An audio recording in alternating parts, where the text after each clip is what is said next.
हाँ जी, सभी को नमस्कार।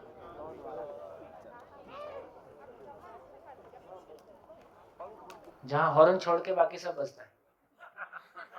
तो हमने आके रिपोर्ट दिया कि बस कैसी होती है जिसका हॉर्न छोड़ के सब बजता है। तो आदमी कैसा होता है? जो गुस्सा करता है, जिसमें ईर्ष्या होती है, जिसमें काम है, क्रोध है, इसका नाम मानव है। ये मानव नहीं है, है ना? तो मानव कैसा होता है उसका हमको दर्शन नहीं है, इसलिए वैसा मानव होने की हमारी कोई चाहना नहीं जगी। हमारी इंजीनियर होने की चाहना जग गई क्योंकि इंजीनियर हमने देखा। हमारी डॉक्टर होने की चाहना जग गई क्योंकि डॉक्टर हमने देखा, है ना? हमारी आईएएस होने की चाहना जग गई क्योंकि आईएएस का जलवा हमने देखा। हमारी बिजनेसमैन होने की चाहना जग गई क्योंकि बिजनेसमैन का जलवा देखा। आदमी का जलवा नहीं देखा। आदमी का जलवा देखेंगे तो हर परिवार में हमको आदमी होने की चाहना बनेगी। हमारा परिवार जागृति स्थल बन जाए, हमारा परिवार एक जागृति का केंद्र बन जाए, इससे कम में मानव का कल्याण नहीं है। इससे कम में सब खाना पीना ही है। बरमूडा ट्रायंगल का नाम सुना है? तो हम सबके घर बरमूडा ट्रायंगल है। ब्रेड, बाथरूम, बेडरूम, ये बरमूडा ट्रायंगल है। सारी मानव जाति इसमें घुस गई। जितने लोग ढूंढने गए वो भी गायब हो।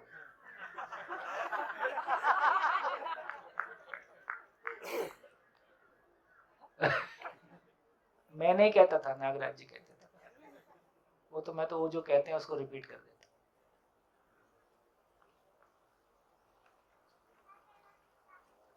सोम भाई, क्या भैया उसमें एक चीज है कि आपने बताया कि सृष्टि व्यवस्थित है। आज तक ऐसा समझ रहा था कि सृष्टि सृष्टि में अव्यवस्था है, लेकिन जब आपने उसमें ऐसा बताया कि जब हम अपने अधूरेपन से देखते हैं तो सामने वाला भी अधूरा दिखाई दे रहा है और सृष्टि भी अधूरी दिखाई देगी। लेकिन जब मैं पूर्णता को प्राप्त कर लूंगा, अगर पूर्णता से देखूंगा, तभी मेरे को सृष्टि पूर्ण और संपूर्ण व्यवस्थित लगेगी। बहुत बढ़िया। लेकिन वो कैसे हो? धीरे धीरे हो रहा है, हौले हौले होता है। हाँ जी। तो इस पूरी चर्चा से जो निकल के आया इम्पोर्टेंट बात वो ये निकल के आई कि हमने मानव में व्यवस्था को समझने के लिए उसकी आवश्यकताओं को देखा। आवश्यकताओं को देखा तो हमको समझ में आया कि मानव की दो प्रकार की आवश्यकता है। एक है जिसको हम भौतिक वस्तु के रूप में पहचानते हैं, दूसरा है जिसको हम भाव के रूप में पहचानते हैं। भौतिक वस्तु की बात करी तो रोटी, कपड़ा और मकान के रूप में पहचानते हैं। रोटी, कपड़ा, मकान, गाड़ी, गाड़ी oblique sari, oblique mobile, etcetera. भाव की बात करेंगे तो विश्वास, सम्मान, पहचान,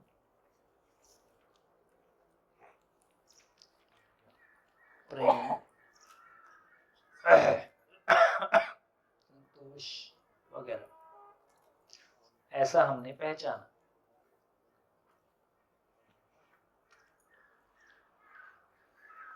ठीक है, ये दो चीजें अलग अलग हैं, ऐसा हमने पहचाना। थोड़ा सा इसको और पहचानने की कोशिश करते हैं। तो देखिए, क्वेश्चन जो लोग पहली बार शिविर कर रहे हैं विशेष रूप से उनसे है।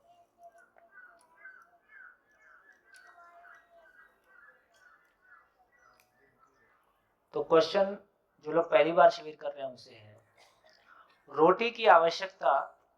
हम उस क्वेश्चन को एड्रेस करने की कोशिश धीरे धीरे करेंगे कि आवश्यकताएं असीम है, साधन सीमित है। इस अर्थशास्त्र को धीरे धीरे समझने की कोशिश कर रहे हैं कि ऐसा क्यों लिखा गया और उसका क्या मतलब है। अब यदि हम अपने अपने में स्वनिरीक्षण करें तो रोटी की आवश्यकता सीमित नजर आती है कि असीमित नजर आती है? सीमित। इसमें कोई कंफ्यूजन? कोई कंफ्यूजन। लेकिन जैसे ही हम कपड़ा, मकान, गाड़ी, साड़ी और मोबाइल की तरफ जाते हैं, अब आवश्यकताएं सीमित लगती हैं कि असीमित लगने लगती हैं? अब ये असीमित लगने लगती है। आपसे प्रश्न ये है कि रोटी भी भौतिक आवश्यकता है और कपड़ा, मकान, गाड़ी, ये सब भी, मोबाइल भी भौतिक आवश्यकता है। क्यों रोटी की आवश्यकता सीमित नजर आती है, उसमें कंफ्यूजन नहीं है, और क्यों बाकी आवश्यकताएं असीमित नजर आने लगती हैं? क्या कारण है? हाँ जी, माइक उठाएं और बोलें। गुड। ये देखो बच्चे कितना अच्छा काम करते हैं। बच्चों के लिए जोरदार ताली।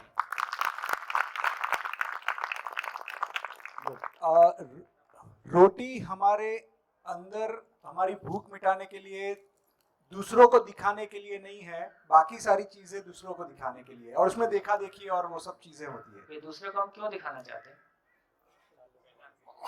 नहीं, स्टेटस और वो जो स्टेटस। हाँ। स्टेटस क्या होता है? पद या उससे सुख लेने की कोशिश। क्या सुख मिलता है उससे? जी रहे हैं वैसे ही जी रहे थे, उसी की परिभाषा थी कि मैं उससे ज्यादा हूँ, सुपीरियरिटी। मैं दूसरे को कम सिद्ध क्यों करना चाहता हूँ? अहंकार और अहम बोलो जो भी, बेसिकली अहम से क्या मिलता है?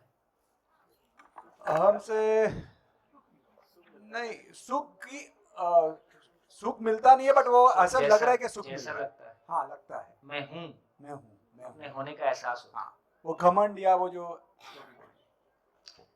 बैठिए। इसमें ये आप ही थे दाढ़ी वाले जो पीछे पहले, अभी ये ब्रेक के पहले आप ही थे? दूसरा कपड़ा वपड़ा पहन के? आप ही थे? अरे यार, मैं सोचा कोई नए व्यक्ति आए। नहीं, आप उसमें बहुत अच्छे लग रहे थे। मेरे को कंफ्यूजन हुआ कि कोई नया व्यक्ति आया। रूप भ्रम भी पैदा कर सकता है। आपने नहीं किया, मैं हुआ। हाँ, बहुत अच्छी। मैं तो वही था। जो रोटी है, हाँ। रोटी में क्वांटिटी हमारी फिक्स है, और उसकी हमें फिर भी कंपैरेटिवली हमें ये पता है कि इससे ज़्यादा नहीं होना चाहिए। कई लोग ज़्यादा ले लेते हैं, पर वो चाहिए मतलब जैसे रोटी का नहीं हो सकती है, ज़्यादा खाऊंगा तो उल्टी होएगी। ओके, बराबर। पर ठीक है, जो रोटी है उसमें क्वांटिटी फिक्स होती है। हाँ। ओके। कई लोग उसमें भी अतिरेक करते हैं। हाँ। वो बीमारी का रूप हो जाती है। बिल्कुल ठीक। ओके, तो पर लेकिन और कपड़ा मकान में क्वांटिटी फिक्स नहीं है कि 3 गाड़ी 4 गाड़ी, उसके पास 5 गाड़ी, तो मेरे पास 6 गाड़ी होनी चाहिए।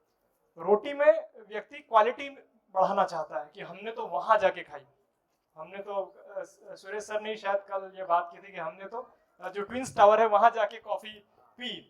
तो कॉफी तो वही है, लेकिन उसमें भी वो मतलब उसमें भी क्वालिटी कि मैंने तो वहां की रोटी खाई, वो बहुत महंगी है, वो 1000 रुपए की एक रोटी आती है। तो रोटी में वो क्वालिटी में बढ़ता है आगे दिखाने के लिए। बढ़िया हो गया। तो आपका कहना है कि जब रोटी के साथ भी दिखावा जुड़ गया तो रोटी भी अनलिमिटेड हो गई। जैसे शादियों में मेरे को गुजरातियों का नहीं पता, मारवाड़ियों में एक ही धंधा है, सारी जिंदगी जैसा भी मिल भिड़ के कमाना, और मकान और शादी में सब सुहा करना, और दूसरों को सुहा करने की प्रेरणा देना।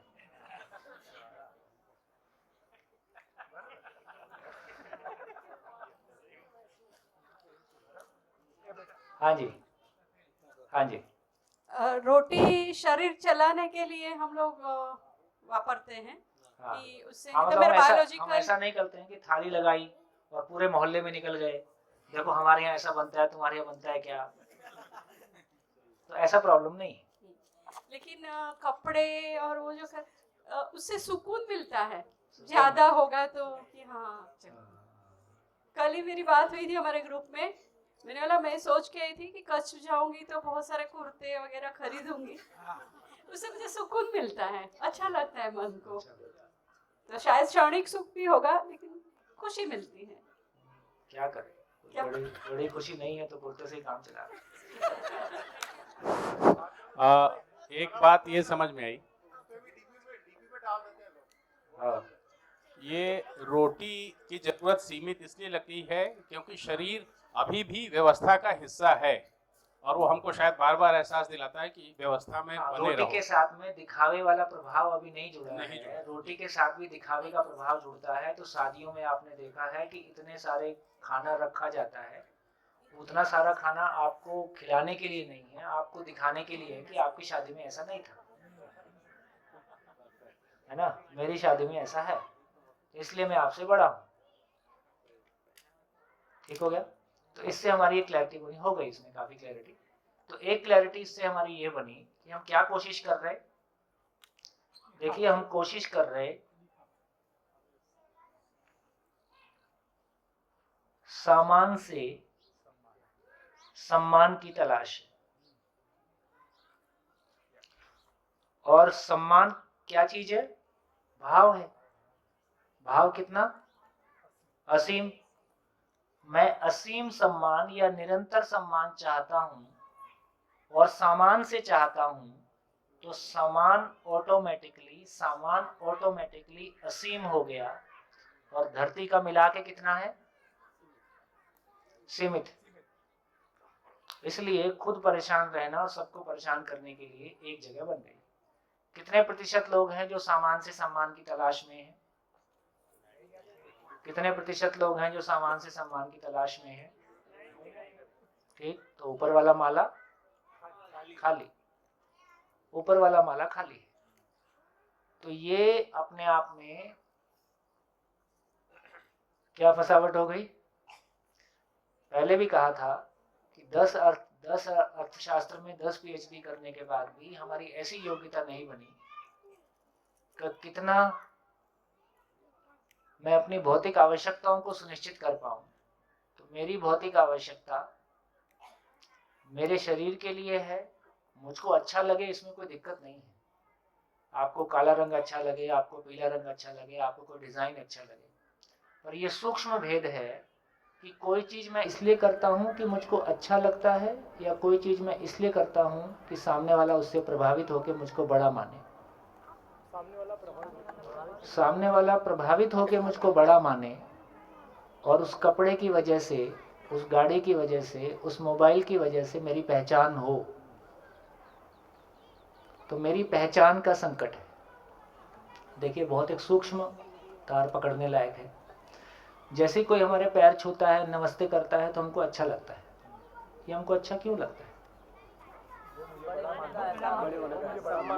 बड़े होने का एहसास है या अपने होने का एहसास है?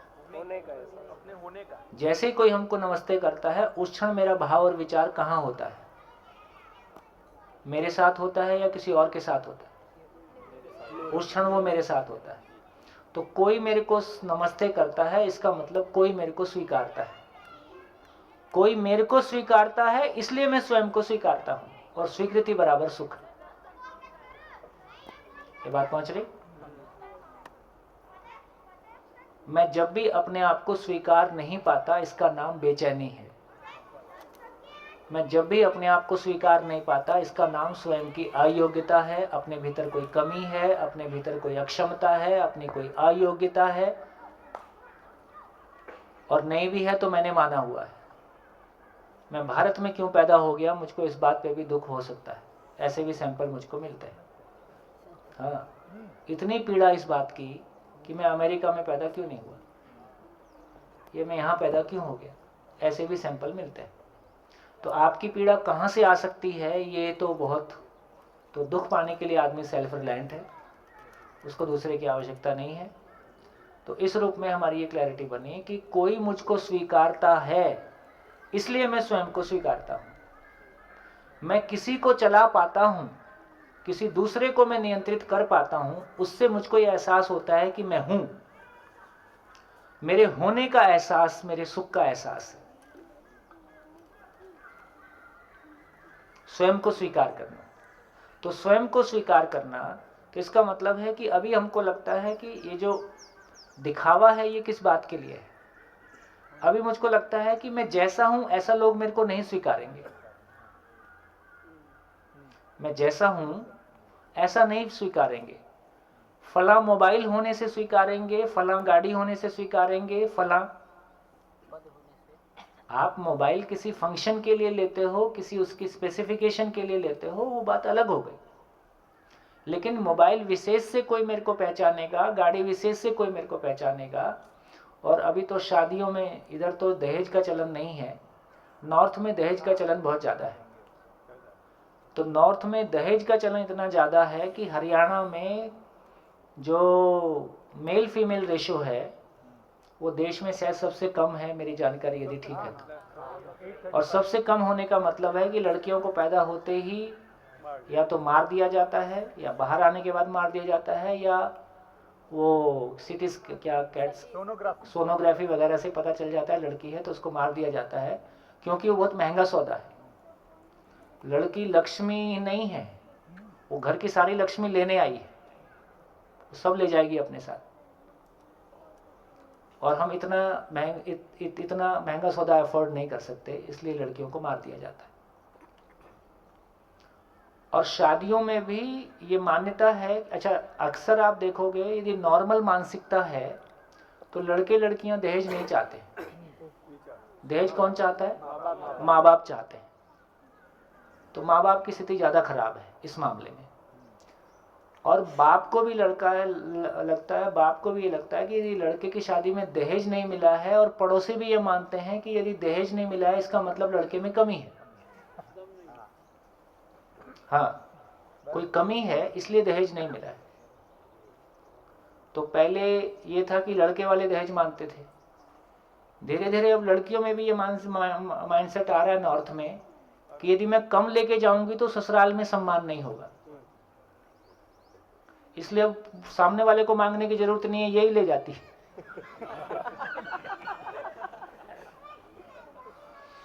बहुत मुश्किल है।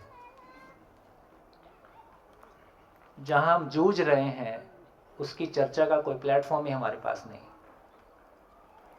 हम जिन समस्याओं से जूझ रहे हैं अपने घरों में, कौन सा सामाजिक मंच है जहां हम बैठ के उन समस्याओं पे चर्चा करें? तो समाज में तो सारे मंच यही इसी बात के दिखावे के हैं कि देखो हमारे पास ज़्यादा है, तुम हमसे छोटे हो। तो इससे ये क्लैरिटी बनती है कि ये जो मेरा दिखावा है ये मैं क्यों करता हूँ? क्योंकि मैं जैसा हूँ मुझ में विश्वास की कमी है, और विश्वास की कमी के कारण मुझको लगता है कि सामने वाला मुझको स्वीकारेगा नहीं। तो सामने वाला स्वीकार ले, उसके लिए ऐसा कपड़ा, ऐसा डायमंड, ऐसा गोल्ड, ऐसा, है ना, अब उसके लिए क्या क्या करना है। और कई बार तो मेकअप इतना गंदा होता है कि आपकी सामान्य शक्ल ज्यादा सुंदर होती है, मेकअप की वजह से आप कुरूप लगते हैं। कितने लोगों ने इस बात को फील किया है? क्योंकि मेकअप करने आने वाली को मेकअप करने का सेंस नहीं है, किस चेहरे पे क्या अच्छा लगेगा, उसको जो उसने सीखा है वो आपके चेहरे पे लाद देता है। तो उसने जो सीखा है वो लाद दिया। तो इसका, और कई बार आपका नेचुरल फेस बहुत ज़्यादा अच्छा लगता है, और नेचुरल को थोड़ा सा फिनिशिंग टचअप देते हो, वो आपको ज़्यादा अच्छा लगता है। और ये ओढ़ा हुआ कुछ ऐसा लगता है पता नहीं क्या बन के आ गया आदमी, जैसे वो स्कूल में बच्चों की प्रतियोगिता होती है ना, उसमें बच्चे कुछ उटपटांग बन के आ जाते हैं।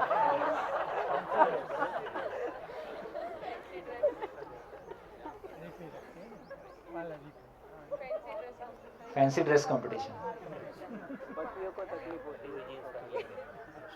क्या कर है क्या?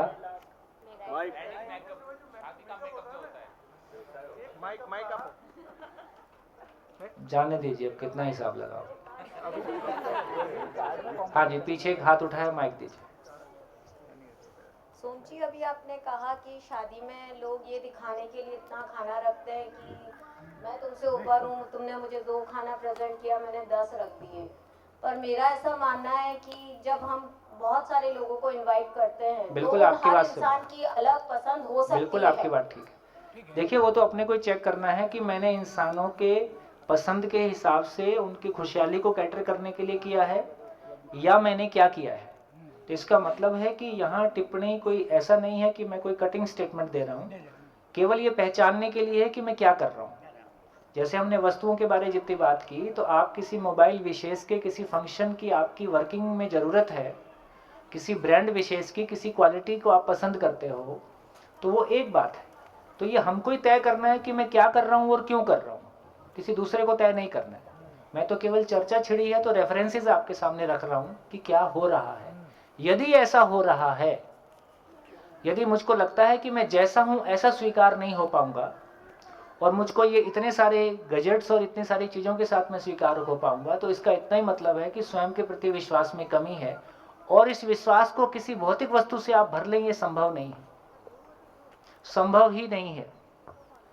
तो ये जो इसकी वजह से जितना जो काम करना था वो तो हुआ ही नहीं, और जो परेशानी गले पड़ी है वो बहुत ज़्यादा है पूरे परिवार में। आज ये प्रेशर हमारे आपके ऊपर नहीं है, हमारे बच्चों के ऊपर ये प्रेशर आ गया है, क्योंकि उसके फ्रेंड सर्किल में, उसके पीयर ग्रुप में यदि इस तरह का मोबाइल, इस तरह का ब्रांड, इस तरह की चीज़ें नहीं होंगी, या वो किस गाड़ी में कौन सी गाड़ी उसको छोड़ने आती है, ये तमाम चीज़ें बच्चों के बीच में चर्चा का विषय है। और उसी के आधार पे एक दूसरे की इज्जत है, उसी के आधार पे सर्किल अलग अलग बने हुए हैं। नहीं सोम जी, मैं आपकी ऐसा बात से सहमत नहीं। आप मत सहमत हो तो मैंने बोर्ड पे लिखा ही है, मानना नहीं है तो उसमें कोई दिक्कत नहीं है। पर जो चर्चाएं हम बड़े लोगों के बीच में है, जिस तरह के स्टेटस सिंबल हम बड़े लोगों के बीच में है, वही स्टेटस की चर्चा बच्चों के बीच में आज क्लास 5th का बच्चा कहता है कि मैं होटल में बर्थडे मनाऊंगा। क्या ये अहमदाबाद में नहीं होता? 6th का बच्चा, 7th का बच्चा होटल में बर्थडे मनाएगा।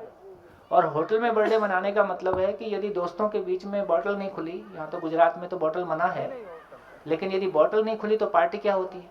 ये कहाँ से सीखा बच्चों ने, है ना? हमारी पार्टियां जैसी होती हैं, और बच्चे के भीतर भी वो बड़े होने का एहसास पाने की जगह है, तो बच्चा भी उसी बड़े होने के एहसास को पाना चाहता है। तो जैसे बड़े बिहेव करते हैं ऐसा वो भी बिहेव करना चाहता है।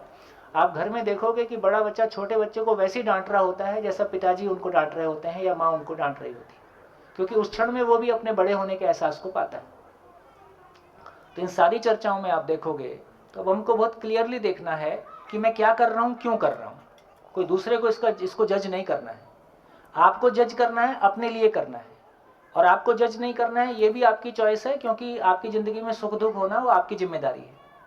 तो अब ये पता चलता है कि यदि चाहे वो दहेज का मामला है, चाहे वो, है ना, तमाम फिजिकल सामान से सम्मान की जो तलाश है, तो सामान से सम्मान की तलाश किसी सामान्य मानसिकता है या ये बीमार मानसिकता है?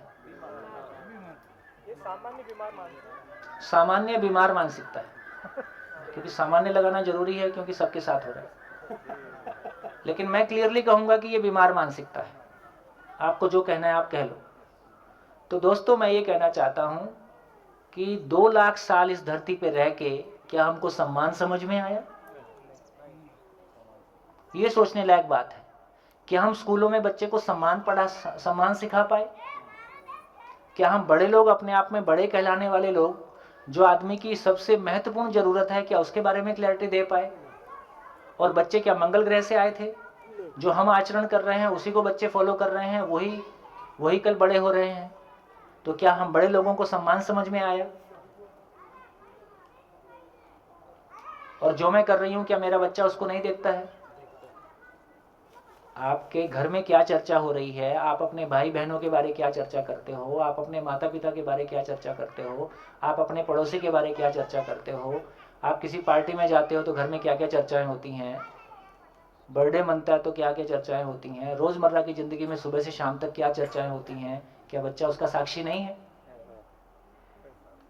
फिर हम ऐसा कैसे सोच पाते हैं कि भाई मैं तो कुछ भी, मैं तो बड़ा हूं, मैं जो कर सकता हूं, पर बच्चा ये गलती नहीं करेगा।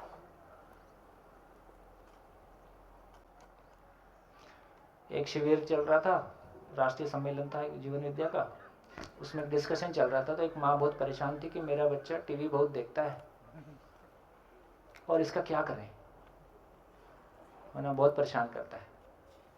तो सब कोई कुछ कुछ बता रहे थे। हमारी धर्मपत्नी थोड़ा बिना मुझसे पूछो नहीं तो नहीं बोलती। तो कुछ देर के बाद कोई महिला बोली कि बहन जी आप भी कुछ बताओ। तो बहन जी बोली टीवी कौन लाया था?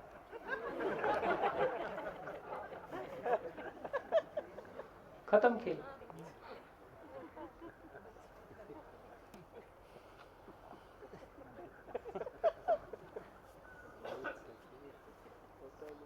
घर पे बैठ के आपकी उंगली मोबाइल पे चलती रहती है, क्या बच्चे को नहीं दिखा? बच्चा क्यों नहीं चलाएगा? मोबाइल सबसे ज्यादा आज्ञाकारी चीज है, सबसे ज्यादा पर्सनल चीज है। कोई दूसरा मेरी बात माने इसकी मेरी बहुत खुशी होती है। मोबाइल ऐसी चीज है मेरी हर बात मानता है भाई, जो बोलता हूँ वो दिखाता है। ऐसी अद्भुत गजट से आदमी प्रभावित कैसे नहीं होगा? और हम ज्यादा प्रभावित है कि बच्चे ज्यादा प्रभावित हैं? हम ज्यादा प्रभावित हैं, आप देख लीजिए। तो बच्चों को सुधरना है कि हमको सुधरना है?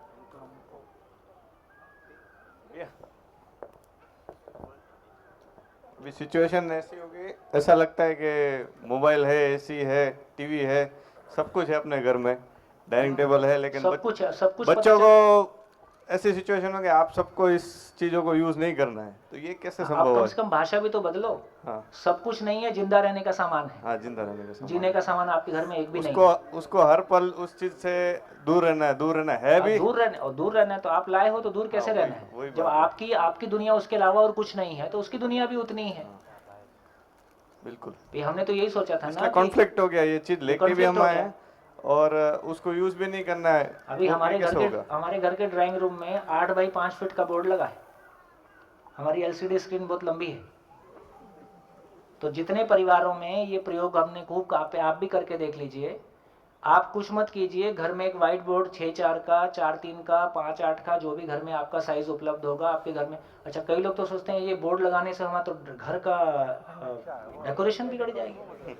आपका घर थोड़ी है, होटल है पड़ोसी को चमकाने मैंने के लिए। जस्ट अभी 5 मिनट पहले मेरी वाइफ को बोला, पहला काम यही करना है शिविर पूरा होने के बाद। आप बोर्ड रख दो, पेन छोड़ दो। हाँ। उसके बाद देखिए बच्चे क्या करते हैं। सही बात, हर बच्चा बचपन में टीचर ही बनना चाहता है, बहुत बढ़िया। क्योंकि आदमी के साथ काम करने का अवसर केवल दुनिया में टीचर को उपलब्ध है। आदमी के साथ जीने की, आदमी के साथ काम करने की खुशी, आदमी बनने और आदमी बनाने का अवसर केवल टीचर को उपलब्ध होता है। तो अभी हमारे घर में हमने बच्चों के विकास के ढंग से कहाँ सोचा है? नहीं सोचा, है ना? सुविधा के ढंग से ही हमने तो सोचा। सुविधा के ढंग से सोचा है, और सुविधा में जो भी हाइट हमको मिल सकती है उस हाइट तक हम पहुंचना चाहते हैं।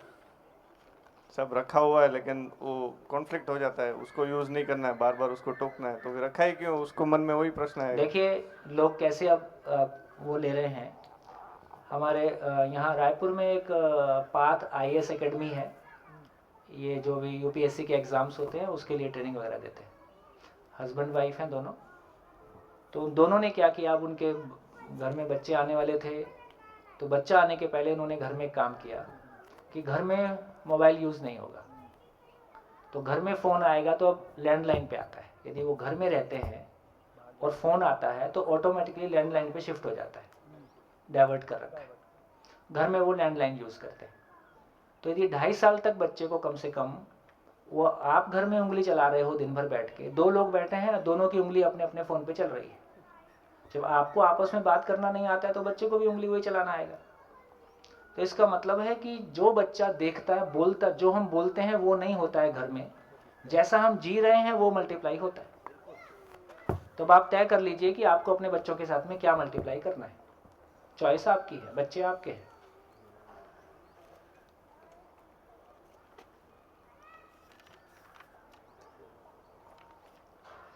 कहाँ पहुंचे? सामान से सम्मान की तलाश। इसमें ना गांव में फ़र्क पड़ता है, ना शहर में, ना लंदन में, ना अमेरिका में। तो वर्ल्ड वाइड इससे ये समझ में आता है कि किसी व्यक्ति विशेष का दोष इसमें नहीं कह रहे, लेकिन ये planet as a whole evolution की जर्नी में हम अभी तक यहीं पहुंचे हैं कि हम सामान से सम्मान की तलाश कर रहे हैं। और थोड़ा सा आगे चलते हैं, और थोड़ा सा आगे चले तो पता चला इस सारे पार्ट को एक शब्द में बोला, सुविधा। और इस सारे पार्ट को एक शब्द में बोला, सुख। जब सुख बोल रहे हैं तो निरंतर उसमें शामिल है।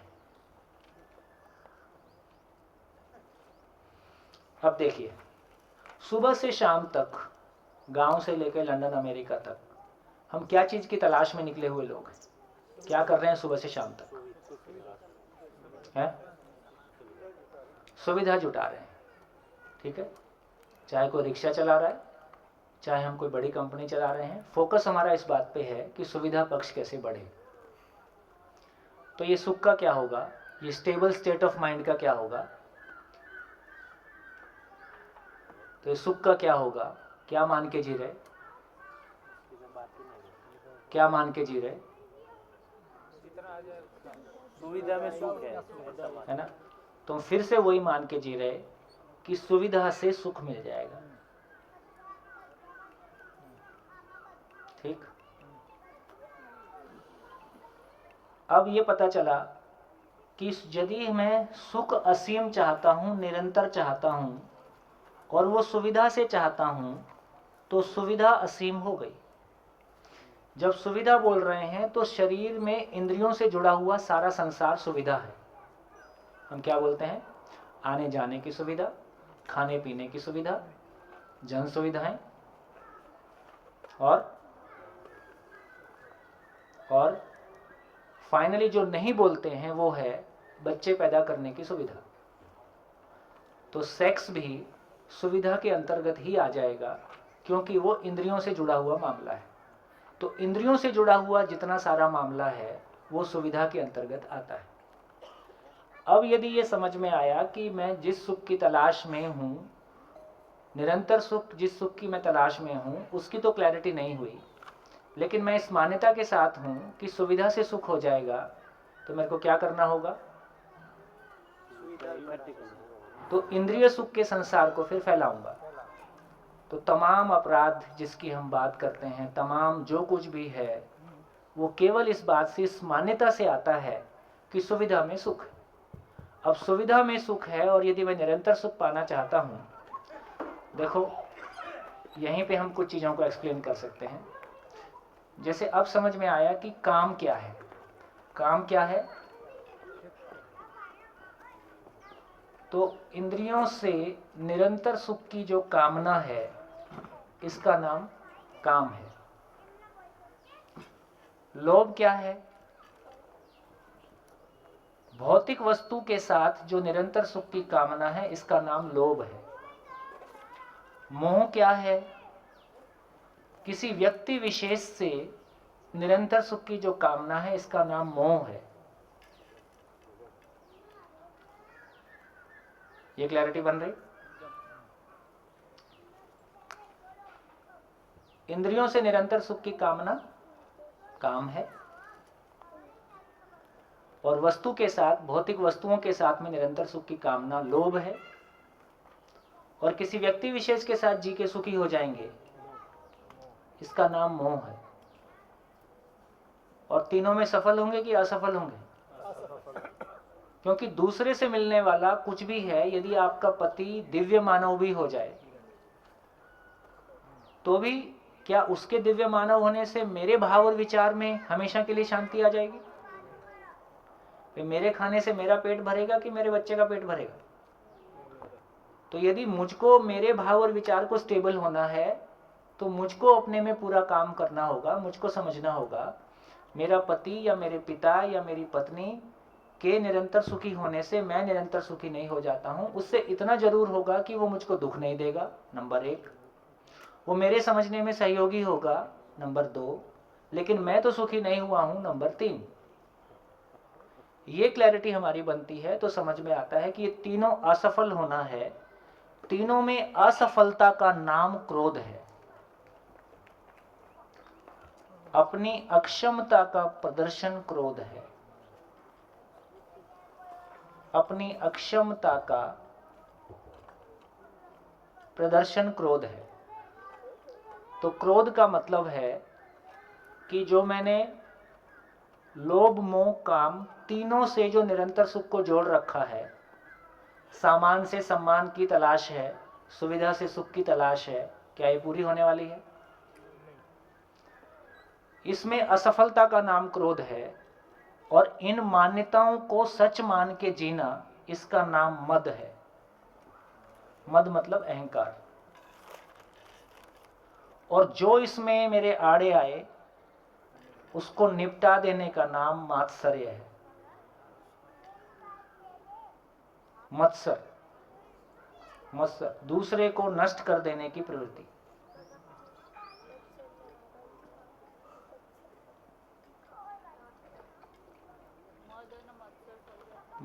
है ना? काम क्रोध लोभ मद मात्सर्य या मत्सर ऐसा बोलते हैं। ये षड विकार परंपरा ने बहुत अच्छे से पहचाने हैं। पहले भी ये सब कहा गया है, केवल कॉन्टेक्स्ट आया है तो मैं उसको रिलेट करके आपके सामने रखा हूं। तो इसका मतलब है कि काम क्रोध लोभ मोह और काम, इन तीनों को सम्मोहनात्मक आवेश कहा गया है। ये हिप्नोटाइज करते हैं। और क्रोध, मद और मात्सर्य, इसको विध्वंसात्मक कहा गया। ये अपने आप ही अपना नाश करते हैं। ये विध्वंसात्मक है। 3 आवेश सम्मोहनात्मक हैं, ये हिप्नोटाइज करते हैं, सुख जैसा भासता है। और शेष 3 क्रोध, मद और मात्सर्य, ये तीनों विध्वंसात्मक हैं, ये हमारा नाश करता है। और पहले 3 की प्रतिक्रिया में ही दूसरे 3 रहते ही हैं। कुनैन की गोली टाइप है, ऊपर थोड़ा कोटिंग रहता है। तो इससे हमारी ये क्लैरिटी बनी कि सामान से सम्मान की तलाश और सुविधा से सुख की तलाश में दुनिया के सारे अपराध हैं, सारा कष्ट है, सारी प्रॉब्लम है। कितने प्रतिशत लोग ऐसा जीने की तलाश में हैं? कितने प्रतिशत लोग ऐसा जी रहे? बोलो प्रोफेसर साहब। 99%। तो समझ में आया क्या पढ़ा रहे हो?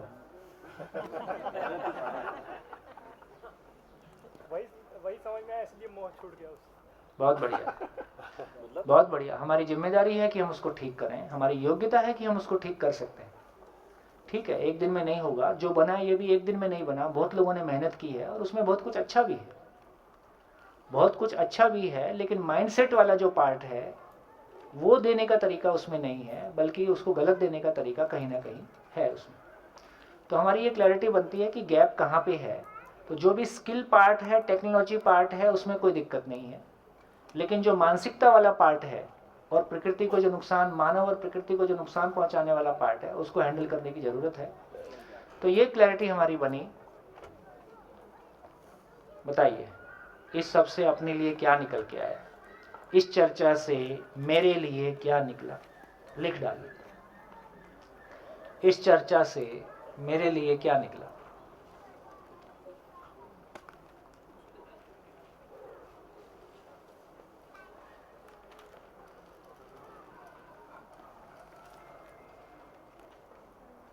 Self observation. मैं क्या कर रहा हूं ये महत्वपूर्ण कम है, मैं क्यों कर रहा हूं ये महत्वपूर्ण ज्यादा है। किस मानसिकता से मैं क्या कर रहा हूं, तो अपने में इसको पहचानना कि मैं किस मानसिकता से क्या करता हूं, क्या करती हूं, और वो मानसिकता मेरे लिए सुखदायी है कि दुखदायी है, वो सुख प्रोड्यूस करने वाला है कि दुख प्रोड्यूस करने वाला है। मैं उपयोगी सिद्ध होता हूं कि अनुपयोगी सिद्ध हो रहा हूं। मैं समस्या की फैक्ट्री हूं कि समाधान की फैक्ट्री हूं।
हाँ जी, कितने लोगों का हो गया? हाथ खड़ा कर सकते हैं एक बार।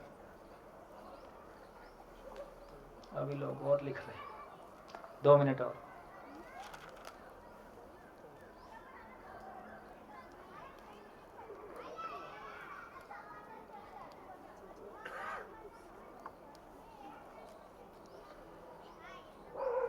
देखिए कैसी कहानी है। हमको अपने पे विश्वास नहीं है, वस्तु पे विश्वास है। कैसी गरीबी है। सोचने की अनलिमिटेड क्षमता मेरे पास, इतना बढ़िया शरीर इंस्ट्रूमेंट के रूप में सृष्टि की सबसे विकसित इकाई, उसके बावजूद मेरे को अपने पे भरोसा नहीं है। मैं स्वीकारा जाऊं इसके लिए किसी वस्तु पे भरोसा।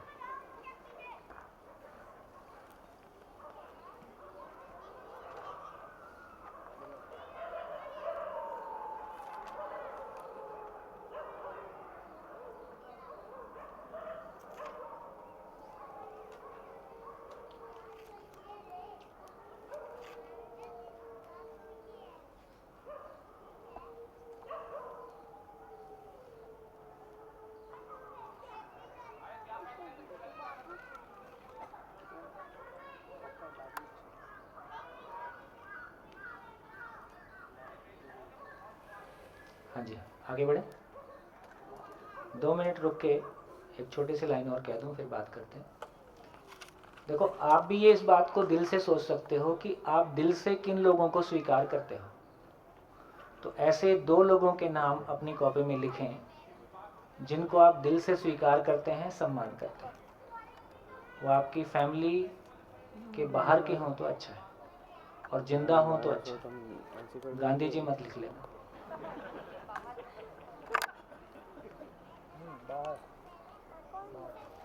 घर के बाहर के हों और जिंदा हों, जिनसे आपका संपर्क है। ऐसे 2 लोगों के नाम, 1, 2, 4, 5, जो भी आपको अच्छा लगे, जिनको आप दिल से स्वीकारते हो, उनका सम्मान करते हो।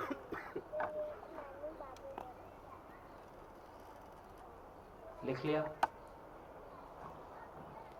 कितने लोग हैं जो एक भी नहीं लिख पाए? मिल ही नहीं रहा कोई जिसको लिखे। ऐसी गरीबी भी उपलब्ध है। चलिए, अब ये सोचिए कि आप जिन लोगों को सम्मान करते हैं, उसको आप किस वजह से सम्मान करते हैं, क्यों सम्मान करते हैं? हाँ जी, माइक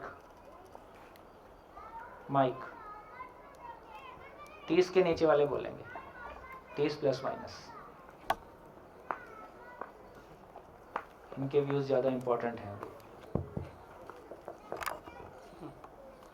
तो मतलब अभी तक मैंने ये सोचा कि जब तक मैं मेरे अस्तित्व को मेरे शरीर तक ही सीमित रखता हूँ, इसलिए मैं आज तक 35 साल तक सिर्फ सुविधाओं में ही उलझा रहा हूँ और सुख की तलाश कहीं पीछे रह गई है। तो वो सुविधाओं की उलझनों में कहीं भय है, लोभ है, काम, मतलब फिर वहाँ से फिर तीनों क्रोध है वो उत्पन्न हो गए। तो मतलब ये सोच ही नहीं पाया कि शरीर से भी मेरा जो व्यापकीकरण होना चाहिए, मुझे मेरे शरीर को सिर्फ मेरे शरीर पे नहीं, मतलब पूरे मानव जाति तक मुझे एक्सप्लेन करना है। ये भी बात है कि आदमी सिकुड़ के जीना चाहता है कि फैल के जीना चाहता है? फैल के जीना चाहता है, और शरीर तो सिकड़ी हुई चीज़ है। तो फिर शरीर है वो मेरे लिए साध्य बन गया, मतलब तो उससे मुझे साधन बनाना चाहिए था। तो फिर ये सब दुविधाएं फिर वहाँ से उत्पन्न हो गई। बढ़िया भैया, क्वेश्चन तो ये आ रहा कि हम कहाँ जा रहे हैं? वही तो तलाश। सवाल यही है कि जहाज जा कहाँ रहे हैं? जब सुविधा पे सब डिपेंडेंट है तो सुख की तलाश सुविधा से, और एक्चुअल में ये नहीं समझ में आ रहा कि जा कहाँ है। यही समझना। हाँ जी भैया, आपने बोला कि कहाँ हो आप? ये यहाँ पे, ये यहाँ थोड़ी होती है। अभी आपने बोला कि आप दिल से किसे चाहते हो ये सोचिए, तो कोई नहीं आया, परिवार के बाहर कोई नहीं आया। और बाद में आपने बोला कि किसको सम्मान करते हैं, नेक्स्ट स्टेप उसको सोचिए और उसका क्या है जो क्यों सम्मान करते हैं। तो उसमें एक ही शब्द आया, उनका आचरण, उनका जो बिहेवियर है वही देख के हमें उनको सम्मान देने का। तो कितनी सिंपल सी बात है कि जब आप दूसरे किसी का सम्मान आचरण की वजह से करते हो, तो अरे यार आपका भी सम्मान कोई आचरण की वजह से ही करेगा, आपकी अंगूठी से नहीं करेगा, आपके कपड़े से नहीं करेगा, आपकी शक्ल से नहीं करेगा, आपकी गाड़ी से भी नहीं करेगा। ये मेरी मानसिक गरीबी की अभिव्यक्ति। मतलब कितना बड़ा धोखा है, और उसको मैंने कितना सच मान के रखा है। अभी भैया क्या फील हो रहा है कि अभी तक क्या किया लाइफ में, कुछ किया ही नहीं है। अब नहीं, दुख का सामान इकट्ठा किया। हाँ, अभी मेरे बेटे को भी देखते हो तो ऐसा लगता है कि क्या किया इसके लिए, कुछ नहीं किया अभी तक। बिल्कुल, गुड, बढ़िया। हाँ जी, हाँ जी। जो 3-4 दिन से चल रहा है अभी इधर, उसको कुछ पंक्तियों में लिखा है जी, और शीर्षक है मेरा मैं फैल गया। ये जान के मैं शर्मिंदा हूँ, मैं जीता नहीं बस जिंदा हूँ। सम्मान मेरा सामान से है, होड़ ये कैसी पहचान से है। प्रपंच गड़ा सब प्रॉफिट से, फ्यूज हुए सब सर्किट है। स्वीकार करो बस भाव भरो, हर कोई तो यहाँ अपना है। ये व्यवस्था की हकीकत है, फिर शासन का क्यों सपना है। पेट भरा पर मन खाली, ये कैसी दुनिया गढ़ डाली। मानव बगिया उजड़ रही, जबकि मानव खुद उसका माली। ज्ञान नहीं कोई ध्यान नहीं, पशु का आचरण करता है। लूट खसोट गोरख धंधा, पहले करता फिर डरता है। पर अब ज्ञान का सूरज उगेगा, मानव मानव जागृत होगा। प्रेम भरे संबंध होंगे, हर मन भीतर तृप्त होगा। बोलो कैसे अंधियारा होगा, जब हर मन में ज्ञान का दीप जले। व्यक्ति परिवार समाज का हर अंग जुड़कर मिलकर बढ़कर के पले। मेरे मन मंदिर में मानुष का बस इतना समझ नहीं आया है। इतना सरल है मानव बनना, तो मानव मानव क्यों नहीं बन पाया है। ये आपके भीतर का कवि अभी जागा है कि पहले से जागा हुआ है? ये अभी यहीं बैठ के लिखी थी भाई, सब पेन लेके। कागज और पेन भी किसी और से ही लिया है। गुड, बहुत बढ़िया, धन्यवाद। भैया नमस्कार। मेरी जर्नी लगभग 36 साल से स्टार्ट हुई है, लेकिन मैं आजू बाजू में देख के जैसा सीखा कि भाई एक बंगला होगा तो मेरा स्टेटस अच्छा होगा, मेरा सम्मान करेंगे, स्टेज पे हमें बिठाएंगे, मेरे लिए कुछ अच्छा बोलेंगे और मुझे फॉलो करेंगे, ऐसा मैं सोच के 36 साल सब इकट्ठा किया, लेकिन उसमें कुछ पाया नहीं। तो फिर सुरेश सर है मेरे, दो लोगों के मैं प्रभावित हुआ। एक सुरेश सर से, लास्ट 3 साल से कनेक्टेड हूँ। तो मुझे पता नहीं है सुरेश सर के पास क्या सामान है, क्या गाड़ी है, क्या बंगला है, लेकिन सुरेश सर जो काम कर रहे हैं वो मुझे कितना प्रभावित किया, कितना टच किया, इसके हिसाब से मैं सुरेश सर को फॉलो करता हूँ। दूसरा प्रमुख स्वामी है, उसके भी मैं टच में रहा था। उसके भी क्या बंगला कुछ गाड़ी नहीं है, वो तो सन्यासी है, लेकिन उसके काम से प्रभावित हुआ था। तो लेकिन आज मालूम हुआ कि भाई सामान इकट्ठा करना वो तो बॉम्ब ब्लास्ट जैसा है, दारू गोला है, उससे सम्मान नहीं मिलेगा, मैं भी नष्ट हो जाऊंगा और मेरे आजू बाजू का वातावरण भी नष्ट हो जाएगा। तो सवाल यही खड़ा होता है कि मैं मकान के लिए कि मकान मेरे लिए? मेरे लिए मकान। मैं गाड़ी के लिए कि गाड़ी मेरे लिए? अभी तक तो ऐसा था गाड़ी के लिए। जॉब मेरे लिए कि मैं जॉब के लिए? सब उल्टा हो गया। उल्टा हो गया? अभी सीधा हो गया। अभी तक उल्टा कर रहे थे 36 साल से, अभी कुछ जानने मिला। उल्टी थी, आपको पता चला है? उल्टी हो गई। हाँ जी सर, आपने ऐसा ही बोला ना कि काम लोभ मोह इस तीन में असफलता मिलती है तो क्रोध आता है। तो जब मेरे को मेरे पापा पे क्रोध आता है तो उधर तो मुझे ऐसा होता है कि मेरे को उनको गलत साबित करना है, मतलब मैं सही हूँ, तो वो तो ईगो सेटिस्फेक्शन। वही मोह। किसी व्यक्ति से हमने जितना सुखी होने की कामना की है, यदि सुख नहीं मिला तो फिर वापस दुख लौटाने का फ्रस्ट्रेशन फिर ऐसा होता है। तो ऐसे तो अहंकार में भी आएगा ना, यही वो सेम ही। और उसके बाद विध्वंस, मतलब मैं जो दुखी होती हूँ वो विध्वंस। हाँ, दूसरे को नुकसान पहुंचाने की प्रवृत्ति, दूसरे का अपमान करने की प्रवृत्ति। गुड, बोलो बोलो 30 के नीचे वालों। हाँ अभी जो बात हो रही है कि हम भौतिक चीज़ वस्तुओं से खुश होने की तलाश में, पर मुझे अभी लगता है कि हमने ही वो अधिकार दूसरों को दिया हुआ है। जैसे एग्जांपल लेके हम कुछ कपड़े पहन के निकले हैं तो दूसरा कोई हमें जज करेगा, हाँ ये अच्छा है, तो हम पूरे दिन खुश रहेंगे। और अगर ये बोल दे कि नहीं ये तुझ पे सैड नहीं हो रहा है, इसके बजाय तूने ये लिया होता तो अच्छा होता, तो क्या हो, हम पूरे दिन दुखी रहेंगे कि ये मैंने क्यों किया। हमने ही वो रिस्पॉन्सिबिलिटी दूसरे लोगों को दी हुई है, अगर वो हम नहीं देते तो हम ऐसा प्रॉब्लम ही नहीं होता। तो बिल्कुल वैसे ही है जैसे स्टेशन पे रहता है ना, अल्लाह के नाम पे दे दे तो अपना ही ऐसा ही, अब तो शर्ट के नाम पे दे दे, अब तो PhD कर लिया अब तो दे दे, अब तो ये पद पा लिया अब तो दे दे, अब तो मेरी शक्ल के नाम पे दे दे। तो हम भी ऐसे ही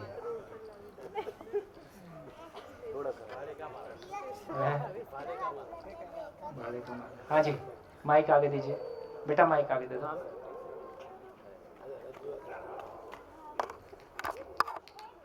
ऐसे ही मैंने भी कोरिलेट किया कि अभी हाल ही में मैंने घर बनवाया अपना, तो गांव के लोग जितने लोग आके बोलते थे घर बड़ा अच्छा है, बड़ा अच्छा बनवाया आशीष तुमने, बहुत मेहनत किया, उसको लेके मतलब अच्छी फीलिंग आती थी। अभी कोई गया बिना देखे बिना बात किए तो मतलब ऐसे फीलिंग आती थी कि उसको भी घर दिखाऊं करके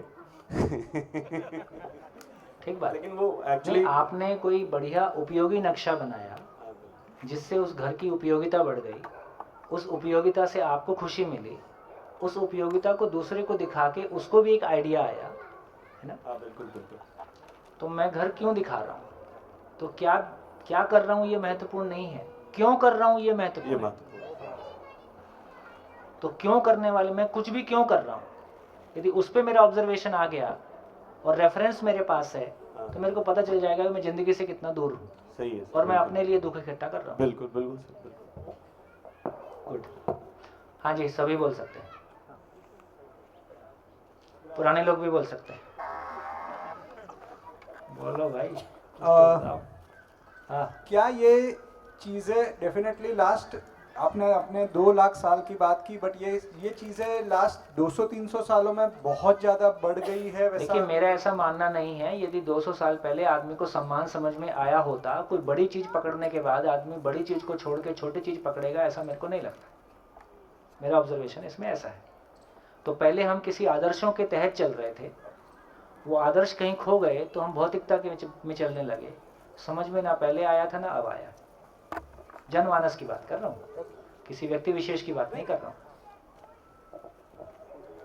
हूँ। हाँ जी, हाँ जी, इधर एक माइक दीजिए, पीछे एक माइक दीजिए। गुड। तो इन लोग को तो दौड़ते दौड़ते ज्ञान हो जाएगा। मैं एक छोटा सा एग्जांपल मेरी लाइफ से देना चाहता हूँ। मेरे 3-4 साल पहले मैंने भी ऑफिस बनाई थी, बहुत मतलब जिसको अभी के टाइम में बोलते हैं अच्छी ऑफिस बनाई, छोटी। उसमें मैंने एसी नहीं लगवाया, मुझे आवश्यकता नहीं लगी उसकी।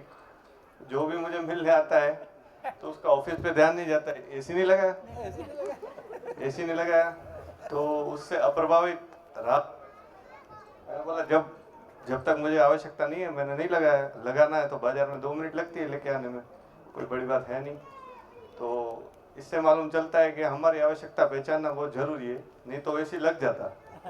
अगर 3री बार 4थी बार 5वीं बार अपील करता तो मुझे 1-2 बार होने लगा सच कि मैं कुछ गलती तो नहीं की है। एक जाने तो ऐसे बोला हमारे लिए लगा दो, ठीक तो आप बैठोगे तब मत चलाना, हमारे लिए लगा दो। तो मुझे लगा आवश्यकता नहीं है तो मैंने नहीं लगाया। ठीक है, तो मतलब लगाने की में भी कोई दिक्कत नहीं है, हमारी क्लैरिटी रहे बस क्या कर रहा हूं, क्यों बस उससे मैं प्रभावित नहीं रहा। मेरा ऐसा कसम नहीं खाई है, कल को मुझे जरूर लगी तो लगा दूंगा, लेकिन कोई बोल रहा है इससे मुझे नहीं लगाना चाहिए।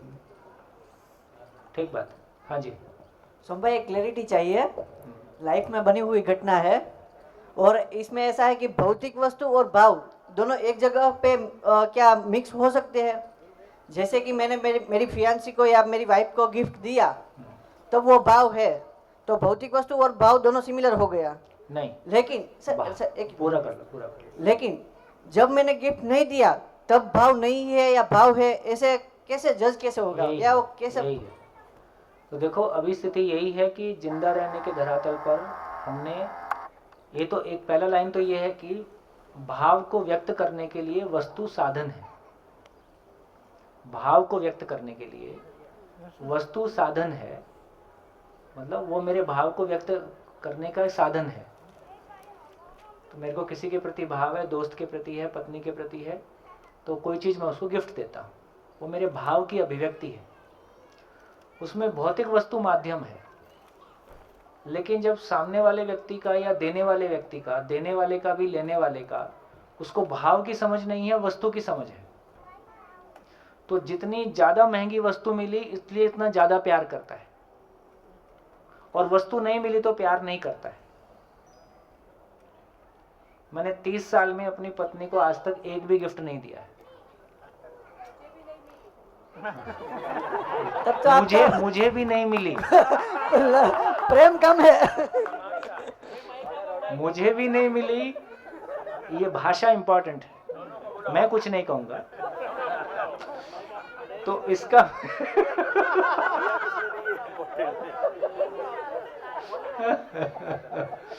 तो इसका मतलब ये हुआ, तो मैं ये मानता था भाभी जी कि जब मैंने अपने आप को सारा ही तुमको दे दिया, अब गिफ्ट क्या करेगी इसमें।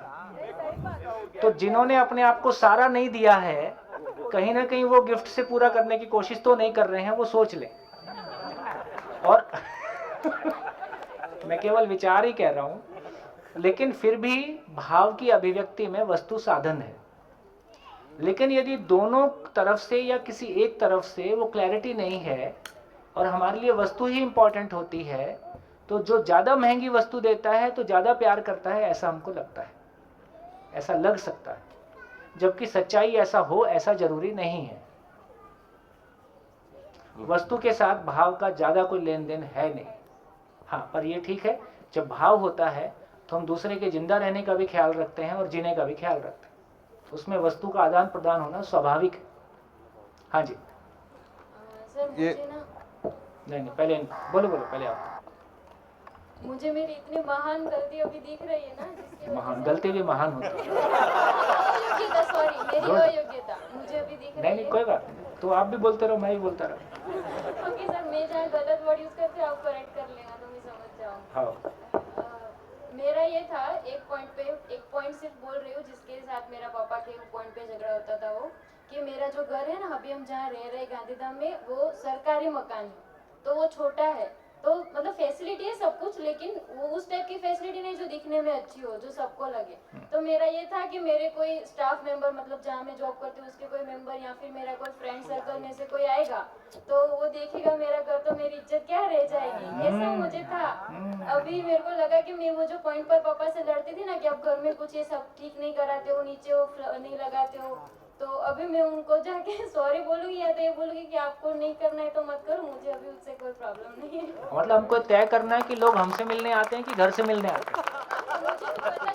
घर से मिलने आते हैं तो किसी 5 स्टार होटल में चले जाएं। हाँ वही, अभी और मुझसे मिलने आते हैं तो भी जहाँ हूँ वहाँ आ जाए। हाँ, इज्जत उनको मेरी करनी होगी तो मेरा घर देख के नहीं करेंगे, वो मेरा नेचर या मेरी इंटरनल जो स्थिति है उससे ही करेंगे। कितना आराम का काम हो गया, पापा से झगड़ा बंद, रिलीफ हो गया। ये चर्चा से ये ऐसा लगता है कि सारा काम हम खुद की पहचान के लिए करते हैं, हमारा ध्यान उसी तरफ ध्यान दिलाने के लिए। या फिर एक छोटा सा एग्जांपल ये भी, जैसे कोई बोल रहा है तो मैं स्क्रीन पे दिखता हूँ तो भी मेरा ध्यान चला जाता है, मेरी वाइफ को बोलता हूँ देखो मैं दिख रहा हूँ, तो ये अब तो देख ले।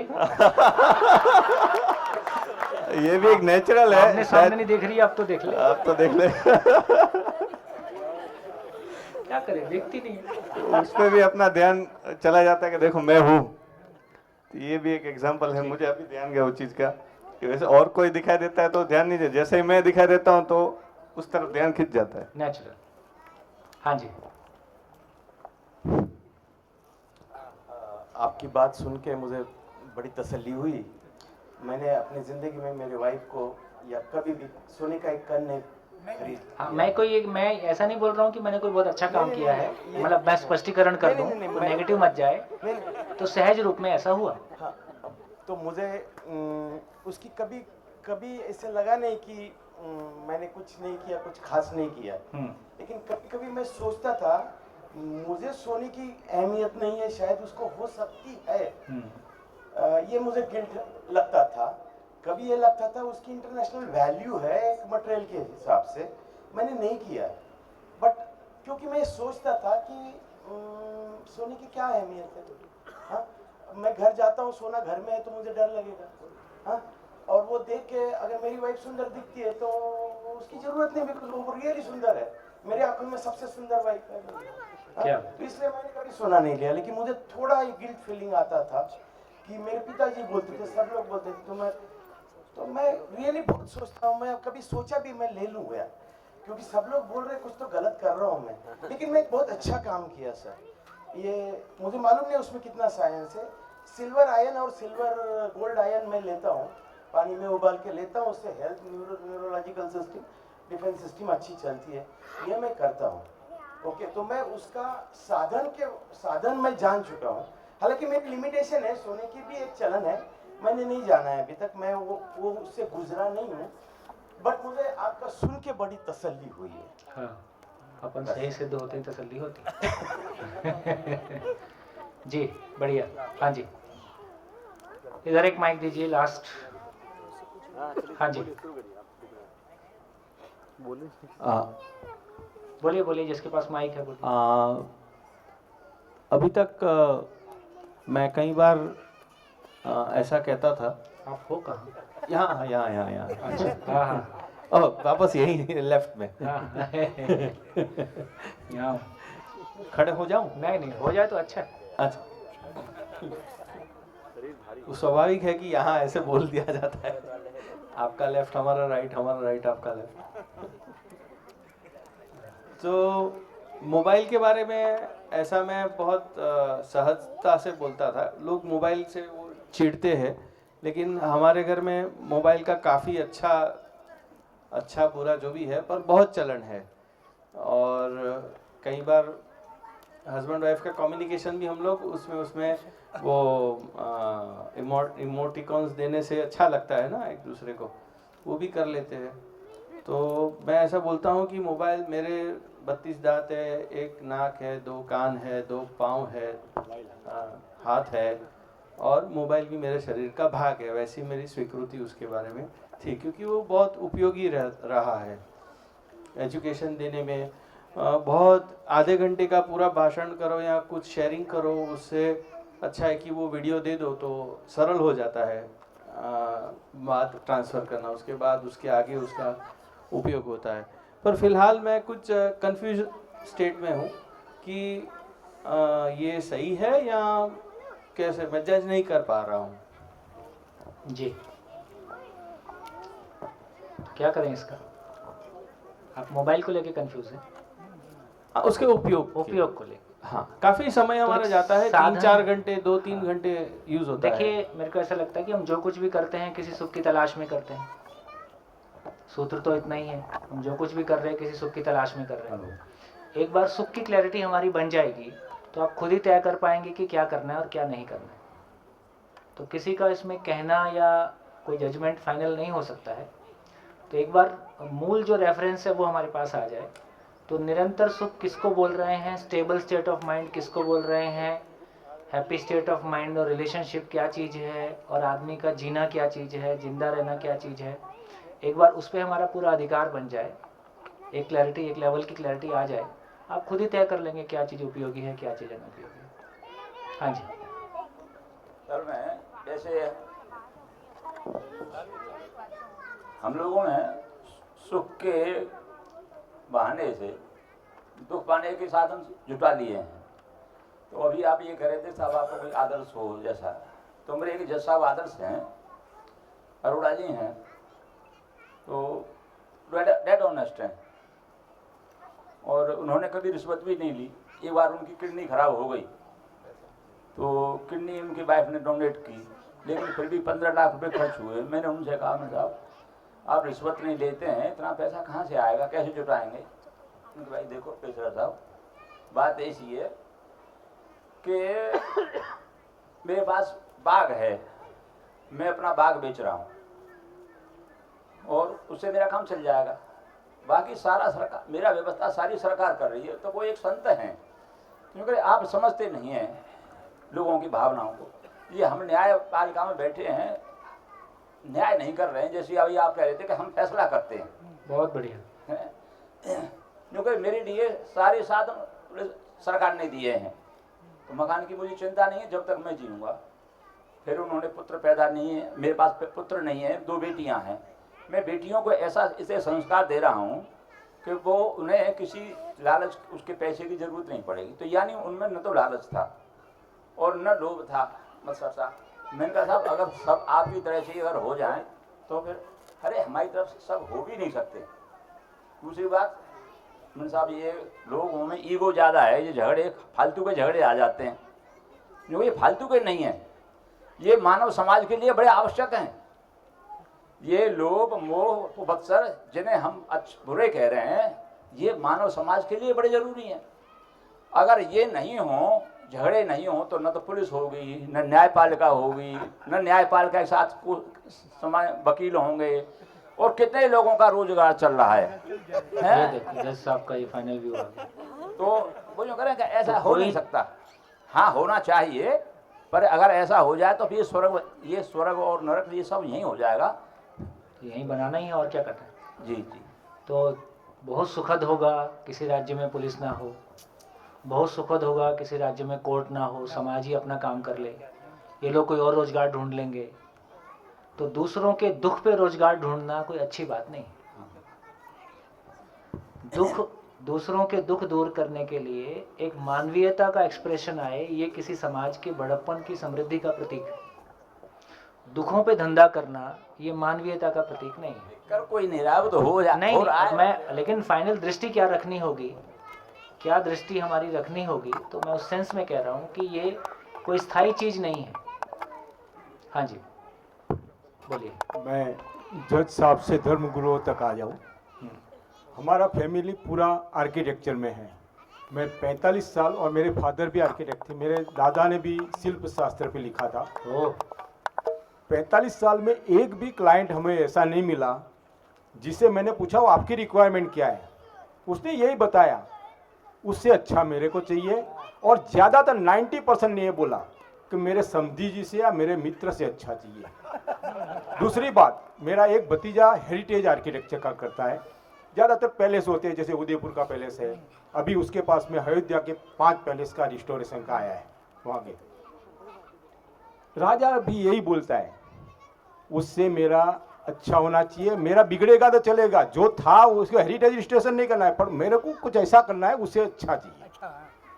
अच्छा, ये जो अभी राम मंदिर बन रहा है उसके जो आर्किटेक्ट है चंद्रकांत सोमपुरा, मेरे मित्र हैं, हम बैठते हैं कभी डिस्कस करते हैं। उनसे पूछा कि भाई आपके पास में कभी ऐसा कोई आया है? बोले एक भी धर्म गुरु या एक भी महंत साहब ऐसे नहीं आए जिन्होंने ऐसा बोला है कि मेरे को ऐसा चाहिए। उन्होंने बोला उससे अच्छा मेरे को चाहिए। ये मानसिकता हर लेवल पे है और आप ये छुड़वा रहे हैं, और छोड़ना चाहिए। सुखी होना चाहिए नहीं तो आपकी चॉइस। हाँ बिल्कुल, दुखी होना चाहते हैं शुभकामनाएं, वो भी आपकी चॉइस है, और सुखी होना चाहते हैं तो जो सही है वो उनको पकड़ना ही होगा। हाँ जी माइक। भैया, जो अभी तक की चर्चा में समझ में आया कि सामान से सम्मान नहीं, सुविधा से सुख नहीं, सुख से सुविधा नहीं, और पैसे को भोग लिया, इंद्रियों को भोग लिया, यहाँ तक कि ज्ञान की तलाश में भी सब एक्सपेरिमेंट कर लिए, बहुत कुछ ढूंढ डाला। तो ये समझ में आया कि मानव की आवश्यकता निश्चित है और भावनात्मक आवश्यकताएं जो है वो असीम है। तो समझ में ये आया कि सुविधा भी बहुत ज़रूरी है, लेकिन कुछ लोग समझ के शायद भोग करके उसको समझ पाते हैं, कुछ समझ के समझ पा रहे हैं। तो मतलब जीना सीखना जो है वो ज्ञान समझ में आ जाए, वही उसी तरीके से जीना सीखना पड़ेगा। देखिए, अभी तक ये मान रहे थे कि ज्ञान अनुभूति का विषय है। यहाँ एक अद्भुत घटना ये घट गई कि ज्ञान को आचरण पूर्वक प्रमाणित किया जा सकता है, और कोई सार्वभौम मानवीय आचरण नाम की चीज है। फिर से बोल देता हूँ, हर पशु का अपना एक नेचुरल एंटिटी है और नेचुरल बिहेवियर है, तो मानव का भी कोई नेचुरल बिहेवियर है। वो किसी संत को या किसी महापुरुष को तय नहीं करना है, वो एग्जिस्टेंस में है ही। जो एग्जिस्टेंस में है केवल उसको पहचानना है, वैसा होना है। ठीक हो गया? तो इसका मतलब है कि कोई चीज़ नेचर में है। हमको कोई अलग से कोई आचरण पहचानना है तो इसलिए हिंदू का आचरण अलग होगा, मुस्लिम का अलग होगा, जैन का अलग होगा, बौद्ध का अलग होगा, ऐसा नहीं है। मानव के रूप में यदि मानव एक नेचुरल एंटिटी है तो उसका एक नेचुरल बिहेवियर है। इसका मतलब है कि यूनिवर्सल ह्यूमन कंडक्ट नाम की कोई चीज है। हाँ जी सर, हमें 4 दिन हो गए और मैं सोच रहा था कि भैंसा भी पानी में बैठी हुई है, लेकिन आज निकली है सर। कई सारी भैंस पानी में गई थी, एक निकल आई। अब मेरी अनंत इच्छाएं थी, अब मैं उनको सीमित करने की कोशिश करूंगा। निश्चित करने की कोशिश करूंगा सर, जरूर करूंगा। देखिए, अस्तित्व में गरीबी नहीं है, इसलिए हमको भी गरीबी से जीने की जरूरत नहीं है, ठसके से जीने की जरूरत है। तो ठसका एक बार पहचान में आएगा तो हम बढ़िया से जिएंगे। बढ़िया, धन्यवाद भैया। हाँ। एक आपने कहा पुराने शेयर करो, तो मेरा मन कर रहा है शेयर करने का। विद्या के पहले की मैं थोड़ा सा जस्ट ब्रीफ आउट कर रही हूँ कि शुरू में यात्रा जो स्पिरिचुअल जर्नी में रही वो उससे एक मान्यता बना ली थी कि सफ़ेद कपड़ा ही सबसे अच्छा है। तो 15 साल तक सफ़ेद कपड़ा ही पहना था और कोई नहीं पहना था। फिर उसके बाद बाहर पढ़ाई वगैरह करने गए तो वहाँ फॉरेनर्स सब थे, तो वहाँ पे और ज़्यादा वो लाइक यू नो कल्चर देखा, थोड़ा ओपन माइंड हुआ and all that like you no. तो फिर रंगीन कपड़ा पहनना शुरू किया और उसके बाद जब नौकरी की तो 50% अमाउंट मैं अपना कपड़ा खरीदने में ही लगा देती थी।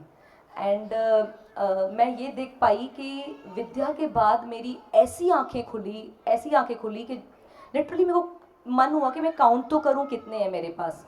तो it was 150+ pair of the clothes.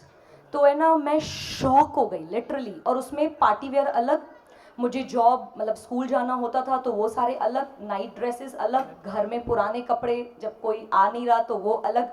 तो मतलब ये सारी चीज़ें जब मैंने देखी तो I was like you no, एक मेरे अंदर ऐसा भाव आया 18-19 में जब ये अध्ययन पूरा हुआ। तब मैं ये बता रही हूँ कि ये बहुत जल्दी नहीं होगा, ये कोई जादू मंत्र नहीं हो रहा है कि एक शिविर में सब हो जाएगा, नहीं।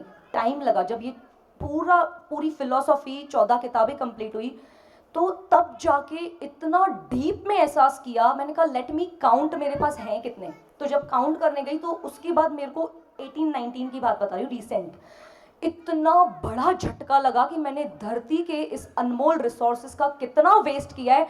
और ऐसे अभी भी इतने पेयर्स हैं कि मैंने 10 साल से उसको उठाया ही नहीं है, आई हैवंट टच इवन। और ऐसे क्लोथ्स हैं जो हम इतने महंगे रखे हैं, लेकिन है ना, हम ऑकवर्ड लगेगा, हम यहाँ पहन के भी नहीं आ सकते। That will be only for party wear, है ना, यहाँ मैरिज फंक्शंस के लिए। तो अभी इतना आराम मिला है। 2 साल से एक क्लोथ मैंने खरीदा नहीं है अपने लिए, क्योंकि मुझे नज़र आया, एक समझ आई। अभी कोई मान्यता नहीं है ब्लाइंड, ना कोई किसी का इन्फ्लुएंस है। अभी ये समझ में आया कि मेरी शरीर के कपड़े के रूप में ज़रूरत कितनी है, वो समझ में आया और इतना आराम मिल गया। तो like you know we can like you know कुछ छोड़ना नहीं है, लेकिन सिर्फ समझना है। That's it. हमारी 2 बेटियां और हैं, इन्होंने पिछला शिविर काफी जीवंत बनाया था, इस बार तो एकदम चुप हो गई। बता भाई, माइक दो इनको आगे, इधर आगे एक माइक। भूमि कहाँ गई? आगे बेटा, आगे। ये पीछे वाली, मोटे चश्मे वाली।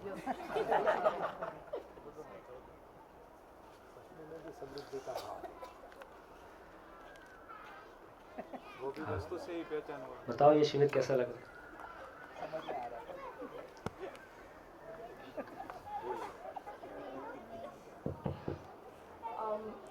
पहले दिन तो थोड़ा डर लगा था। आपने जो एक सेंटेंस बोला था कि हर चीज़ का एक नयापन होता है, तो मुझे लगा कि क्या ये जीवन विद्या भी मेरे लिए वो नयापन नहीं है? अगर ये उसी में आता है तो फिर क्या होगा? बहुत बढ़िया, बहुत बढ़िया। और फिर 2 दिन तक वो ब्रेनस्टॉर्मिंग नहीं हो रहा था जितना लास्ट शिविर में पिछले 4 दिन हुआ था। तो आई वॉज एक्सपेक्टिंग कि मैं वही स्टेट से चालू होगा मेरा। वो जो बीच का 1 महीने का जो गैप था, तो लाइक मैं पंडाल में आऊँगी तो मैंने जिस स्टेट से छोड़ा था मैं उसी स्टेट से चालू करूँगी, लेकिन ऐसा नहीं हुआ। वो वार्म अप तो चला गया, मतलब 1-2 दिन तो इट इज़ नीडेड। जैसे आपने बोला ना, तीसरे दिन से शिविर चालू हुआ, तो वही था कि सुनने का काम अभी चल रहा है, बैगेज थोड़ा थोड़ा छूट रहा है। एंड मेरा एक ये था कि मैं बैचलर्स के बाद मास्टर्स पढ़ने बाहर जाऊँ। तो यहाँ पे दिख रहा है कि क्या रीजंस थे कि मैं बाहर जाना चाहती थी। एक तो था कि लाइफस्टाइल मेंटेन करनी है भाई। लोभ वस्तु से निरंतर सुख। लाइफस्टाइल मेंटेन करनी है कि भाव स्टाइल मेंटेन करनी भाव स्टाइल मेंटेन करनी है।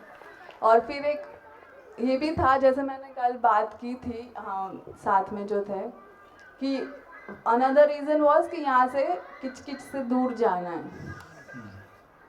तो वही समझ में आया कि व्यक्ति जो है, मानव जो है, वो भी नेचर है, तो मैं उसी से दूर भाग रही हूँ। बहुत बढ़िया। वो तो हाँ, बहुत बढ़िया। और एक किच-किच वही भी, आगे जाके किच-किच वाले नहीं मिलेंगे, इसके भी क्या करें। हाँ, जहाँ तो मैं इंसानों के पास ही रही हूँ, यहाँ से ये कंट्री छोड़ के दूसरे कंट्री में लोग तो वही है।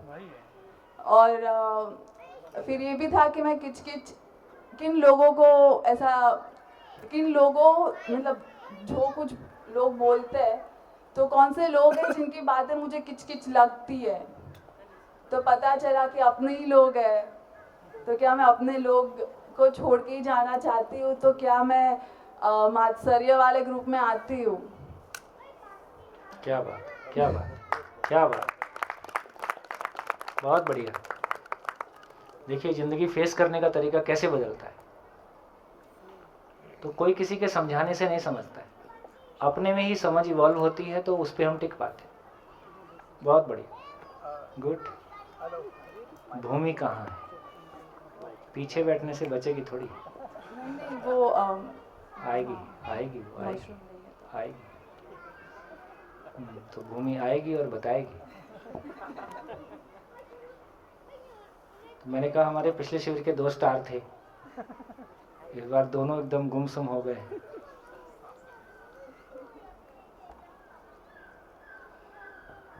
बताओ कैसा रहा ये शिविर? मैंने लास्ट टाइम जो ये काम, लोभ, मोह, क्रोध और मत तक मैंने सोचा था कि मैं इसी कैटेगरी में आती हूँ, ठीक है। आज मुझे ये लगा कि मैं मात्सर्य में भी हूँ, क्योंकि मैं जब गुस्सा करती हूँ ना, तो मुझे सामने वाला का भी गुस्सा चाहिए। अदरवाइज ऐसा होता है कि वो कुछ रिएक्ट ही नहीं कर रहे, तो अपने गुस्से का क्या कारण है?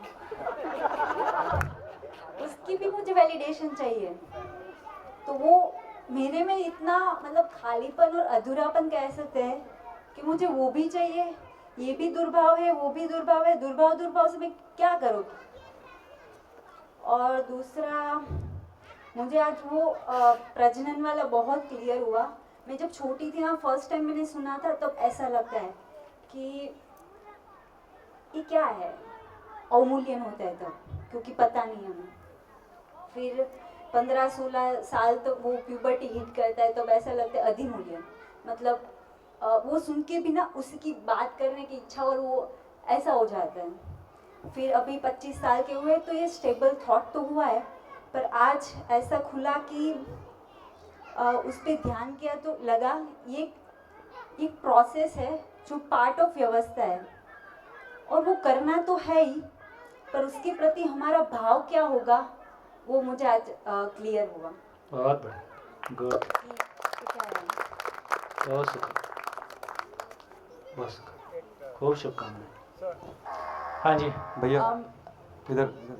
हाँ जी, एक चीज़, पहले दिन बहुत अच्छा लगा, दूसरे तीसरे दिन डर लगने लगा। जो आपने अभी जो बात कही कि पिछले शिविर में ये बच्चियां जो थी बहुत उत्साहित थी, अभी शांत हो गई है। जब कोई चीज़ नहीं आती है तो उत्साह होता है, तो हर चीज़ का जो ज्ञान हो ही जाएगा। तो मेरे को डर इस बात का लग रहा था कि ऐसा नहीं नीरस हो जाए, किसी जो मजा नहीं, पता है, सब पता है भाई, ये भी पता है, ये भी पता है। शांत हो गए एकदम, जिंदगी में कोई उन्माद नहीं, कोई उत्साह नहीं, शांति रस इतना हो गया है कि आनंद रस पीछे रह गया है हर चीज़ में, ठीक है। लेकिन आज थोड़ा सा उसमें मुझे डाउट आया कि मैं गलत सोच रहा था। जब बीच में जो बात आ रही थी, आप खुल के हंस रहे थे, मैंने कहा ये बंदा जब इतने साल से करवा रहा है और खुद हंस रहा है, तो इसका मतलब हंसी की संभावना है। लेकिन अभी भी मतलब पूरी तरह से ये समझ में नहीं आया है कि जो जीवन में एक एनर्जी का लेवल है, एक मस्ती चलती है, जो उत्साह आता है, कुछ नयापन आता है, तो जब सारी चीजें जान जाएंगे, हाँ भाई सब पता है, और एकदम शांत सारी शांत, चीजें जान जाएंगे तो मस्ती की निरंतरता हो जाएगी, वो उतनी रहेगी वैसी की वैसी जैसे अभी। वैसे रहे। ये बच्चियां शांत क्यों हो गई है? नहीं नहीं, ये तो पहला शिविर करके आदमी, पहला और दूसरा शिविर करके आदमी घुस जाता है टनल में। टनल में घुस के फिर वो निकलता है 1 साल बाद, क्योंकि वो अपने भीतर प्रोसेस शुरू हो जाता है। फिर बोलने की इच्छा नहीं रहती है, सुनने और समझने की इच्छा रहती है, और इतना सारा मटेरियल अंदर में दिखाई देने लगता है, इतने सारी फाइल खुल जाती हैं, इतना सारा काम दिखने लगता है, उस पर काम शुरू हो जाता है।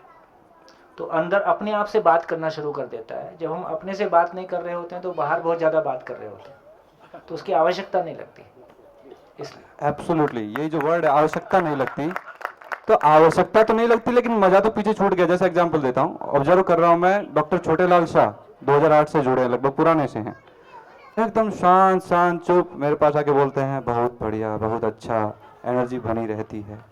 मैंने बोला आप तो ये एनर्जी होगा, आप में क्यों नहीं फील हो रही, मतलब आप इतने साल से कर रहे हो तो एनर्जी तो लुप्त नहीं हो जाएगी? अभी हमको लगता है कि आवेशित गति एनर्जी है, फिर पता चलता है कि स्वभाव गति एनर्जी है। धीरे धीरे आता है। मजा नहीं छूटना चाहिए, मतलब पीछे कुछ नहीं छूटेगा, जितना भी कर रहे हो उससे बहुत ज़्यादा होगा और निरंतर होगा। ये जो बीच बीच में लो फील करते हैं, बीच बीच में, है ना, वो सब नहीं होगा। हाँ जी, आपका, हाँ, खाली एक मेरे ख्याल से ग्रुप के साथ डिस्कस कर रहा था तब ये मुद्दा आया था, मेरे ख्याल से ये थोड़ा कनेक्टेड है। आपने बोला सुख होता है जिसके अंदर वो सुख देता है, जिसके अंदर दुख होगा वो दुख बांटेगा। बट आजकल के 21st सेंचुरी काफ़ी हम हस्बैंड्स का ये है कि बाहर के साथ व्यवहार होता है तो बहुत अच्छा होता है, और घर पे आके इट्स ए डिफरेंट टोन या डिफरेंट लैंग्वेज बोलो या जो भी बोलिए, सो वो स्वरूप बदल जाता है। तो वो किस कारण हो रहा है? उसमें वहाँ फायदा है या यहाँ पे टेकन फॉर ग्रांटेड है? बाहर आपको पता है कि एक बार जैसा अंदर वाला हूँ वैसा व्यक्त हो गया तो दोबारा ये मिलेगा नहीं। वही, हाँ, तो वो लोभ है कि मुझे वो बिजनेस चाहिए। ओके, वही। और घर में पता है छोड़ के जाएगा, छोड़ के नहीं आएगा। एग्जैक्टली। Okay, thank you.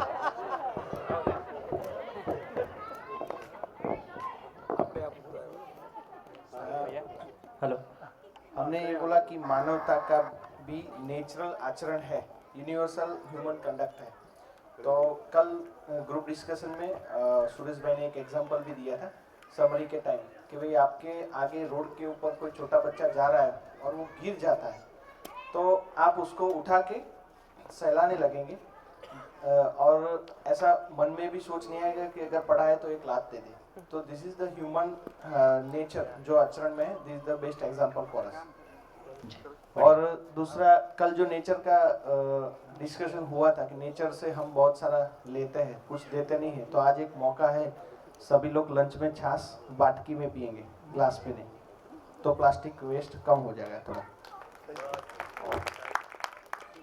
बढ़िया भैया, जैसे कि बात हो रही थी भौतिक चीज़ों की, तो बहुत सारी चीज़ें हैं, जब से 5 पैसा कमाने लगा हूँ तो मैं बहुत सारी चीज़ों को ज़्यादा एक्सेसिव अमाउंट में ले रहा हूँ, जो कि मैं पहले नहीं लेता था। तो एग्जांपल है कि मेरा स्वेटर अभी, तो मेरे पास अभी 4 या 5 स्वेटर्स है जो एक एक क्लोथ्स के साथ जाते हैं। ऐसा नहीं कि सिर्फ लड़कियाँ ही ऐसे मैच करती हैं, लड़के भी हैं ऐसे, राइट? तो मैं ऐसे करता हूँ।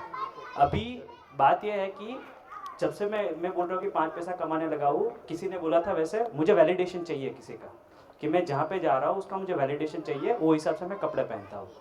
तो अभी मुझे लोगों का वैलिडेशन चाहिए था। आज ही एक इंसिडेंट हुआ मेरे साथ कि मैं जब चाय लेने जा रहा था तो किसी का बच्चा बीच में आ गया और अनफॉर्चुनेटली मेरे से वो कप गिर गया, और उसका कपड़ा भी बिगड़ा, वो बच्चे का, और मेरे कपड़े भी बिगड़े थोड़े। तो अभी मुझे क्लियर ये हो रहा है, वो टाइम पे स्ट्रेट अवे मेरा रिएक्शन पहले ऐसा था कि मुझे जाके चेंज करना है, बिकॉज एज आई सेड कि मुझे अच्छा दिखना अच्छा लगता था, राइट? बट जैसी अभी बात हो रही है, अभी मुझे वैलिडेशन ये चीज़ का दिख रहा है, भाव का वैलिडेशन, वो सब। तो मुझे आज पूरे दिन मैंने फिर यही रखा कि मैं पहन के रखता हूँ, मुझे पूरे दिन ये गलती का एहसास होगा कि मैंने गलती से किसी के ऊपर जो भी गिराया, ये मुझे पूरे दिन याद रहेगा, मैं कल से कॉन्शियस रहूँगा। तो अब चीज़ ये हो गई कि मुझे दूसरों का वैलिडेशन नहीं चाहिए, मुझे अपने भाव का ऐसा वैलिडेशन चाहिए। देखिए, ये मैच करना कोई ख़राब बात नहीं है। नेचर में भी एक कलर की मैचिंग है। किसी भी पेड़ को देखेंगे, किसी भी, है ना, लेकिन बस इतना ही तय करना है कि आप कुछ भी काला पीला उल्टा सीधा नहीं कर सकते, वो हार्मनी नहीं है।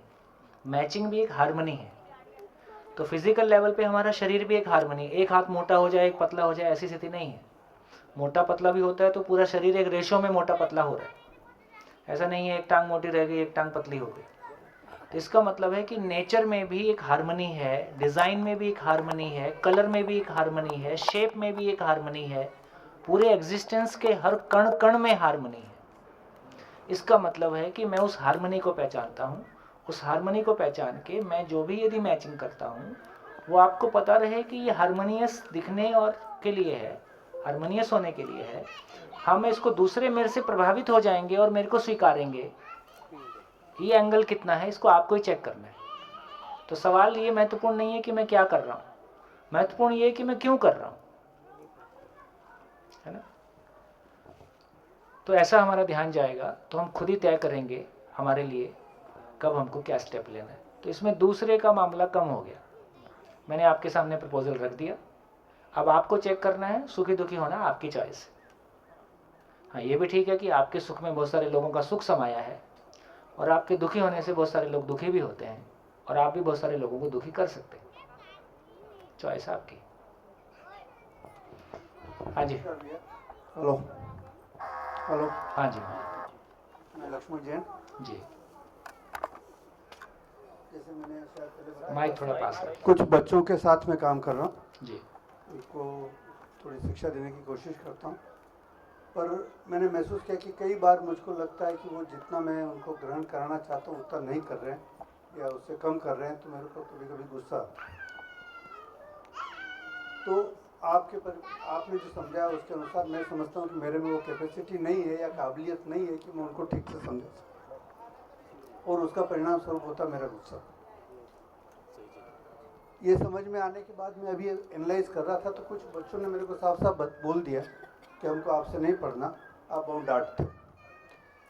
मेरे गुस्से ने उनमें निगेटिविटी पैदा की, ये मुझे समझ में आया।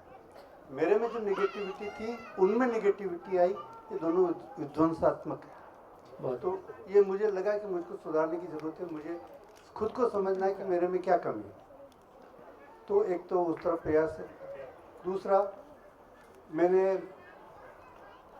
इस सालों के मतलब 70 साल के अनुभव से ये निकाला कि आजकल मेरे को प्रदर्शन का कोई शौक़ नहीं, ना कोई अच्छे कपड़े पहनने का शौक़, ना कोई दिखाने का शौक़, लेकिन हाँ ये उसकी व्यर्थता का अनुभव हो गया कि ये व्यर्थ है, बेकार। हाँ आवश्यक है, उतना काफ़ी है, लेकिन उससे ज़्यादा की ज़रूरत नहीं है, ये मैंने महसूस किया है।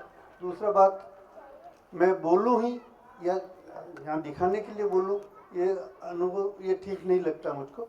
लेकिन कोई आदमी चुप रहे इसका मतलब वो एनर्जेटिक नहीं है, ये मानने में मैं विश्वास नहीं करता हूँ। वही चुप रहते हुए भी एनर्जेटिक हो सकता है, ये मैंने मेरे फादर से सीखा।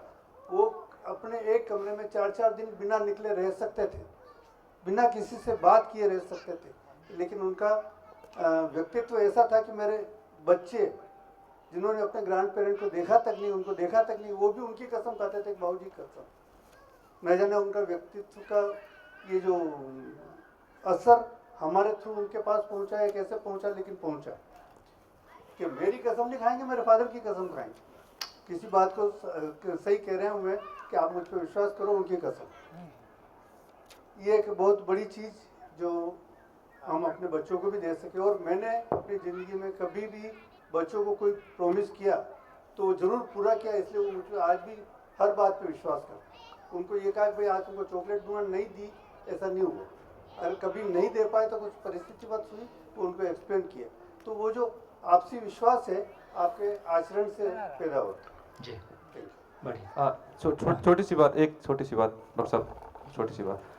एनर्जेटिक 100% जितने भी लोग काम करते हैं, जैसा कि जैन साहब ने बताया और बाकी सब भी उदाहरण। एनर्जेटिक का मतलब, मेरे कहने का मतलब जो उत्सव, उन्माद, जो उमंग, जो बच्चों की तरह लहर, वो जो बच्चों को नहीं कहूँगा, एक जहाँ उत्सव का जो एक माहौल से होता है, उमंग का सा, वो कहीं खत्म तो नहीं हो जाएगा, वो शांत तो। इसको एक्सप्लेन करने की जरूरत नहीं है। कोई लोग लिखने से, उनको लिखने से समझना अच्छा लगता है, कोई लोग सुनने से बेहतर करते हैं, तो ये बहुत सारी चीज़ें ऐसी हैं जो सबके लिए एक जैसी नहीं हो सकती। मैंने ऐसे भी लोग देखे जिनके बॉडी लैंग्वेज में बहुत उत्सव दिखाई देता है, वो भीतर से उदास है। और ऐसे लोग भी देखे जो बाहर से उदास दिखाई देते हैं, भीतर से वैसे उदास नहीं है। तो ये बॉडी लैंग्वेज वाला पार्ट भी मैन टू मैन वेरी करता है, इसमें कोई एक जैसी चीज़ नहीं है। तो मेरे को लगता है कि केवल हम अपनी स्थिति को देखें कि भाव और विचार का स्थिति कैसा है। तो जिसको आप उत्साह कह रहे हो उसका मतलब है कि मेरा भाव और विचार निर्विरोध है, मैं भीतर से निर्विरोध हूँ और मैं बाहर से निर्विरोध हूँ, इसका नाम उत्सव है। बॉडी लैंग्वेज कुछ भी हो सकता है, काम मतलब अलग अलग हो सकता है। हाँ जी, लास्ट। जो आपने बताया इससे काफ़ी सारी चीज़ें क्लियर हुई। क्या क्लियर नहीं हुआ है जिस चीज़ की तलाश है वो भी बता दो।